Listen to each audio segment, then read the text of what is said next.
Good evening and welcome, Senator. Thank you, Mr. Chairman. Members of the Judiciary Committee. Today I sit here in support of Senate Bill S038. I'm proud to have been the co-sponsor of this legislation for the past 10 years, along with Senator Rhoda Perry, Senator June Gibbs, who's no longer with us, Senator Susan Cisnowski since 2003. Now I am also proud to co-sponsor this bill with Senator Nesselbush, Senator Miller, Senator Atiano, and Senator Cisnowski and others. This bill is an act of humanity and an establishment of equality. It recognizes the true love that is shared between two persons. In a time when married couples are choosing not to remain together at an alarming rate, in a time when children are increasingly being raised in households without the benefit of two loving parents, we should especially celebrate this bill, which removes the obstacle to loving individuals being able to join in marriage solely based on gender and affords the full recognition and rights enjoyed by many men and women today. Those who may be inclined to oppose this legislation may not feel this way. I understand that we may not all agree. I do believe that this legislation affording equality in who may marry, regardless of gender, serves to strengthen the institution of marriage, not weaken it, to unify the family unit, not divide it.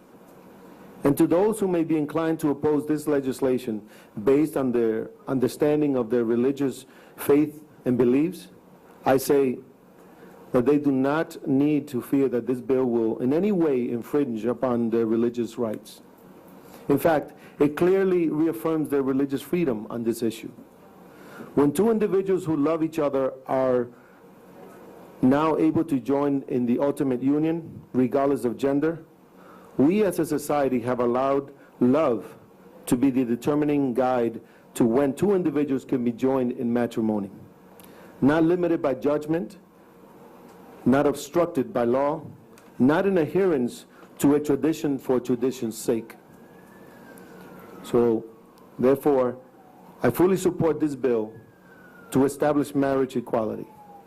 The City of Providence City Council have passed resolutions supporting marriage equality, and I've received many letters from my constituents and also opposing. But I fully support this bill to establish marriage equality. And I hope you, my colleagues, will support its passage out of committee and on to the floor so that we can vote on it. Thank you very much. Thank you, Senator. Any questions or comments for Senator Pichardo? Senator Metz. Yes, Senator Pichardo, we're good buddies, but that's probably the only issue we disagree on. And the problems that you cited in society, what happens is the further we get away from this, the more problems you're going to see. When you align with Scripture, that's when you see things get a little bit better. So I respectfully disagree, Senator. Likewise, sir. Thank you. Senator Nesselbush. Thank you, Mr. Chairman. Senator Pichardo, thank you so much. I want to thank you for your leadership in years past on this issue. And I'm so glad that you mentioned Senator Perry. I also want to honor her tonight. She was the former prime sponsor of the bill. And for all of the sponsors, including Senator Lynch, Senator Archambault, Senator Hodgson, who have sponsored this, I thank you all for that. Thank you. We do honor her, and especially Senator June Gibbs, who is a tremendous leader and compassionate person. Thank you, Senator. Thank you. The next group of witnesses.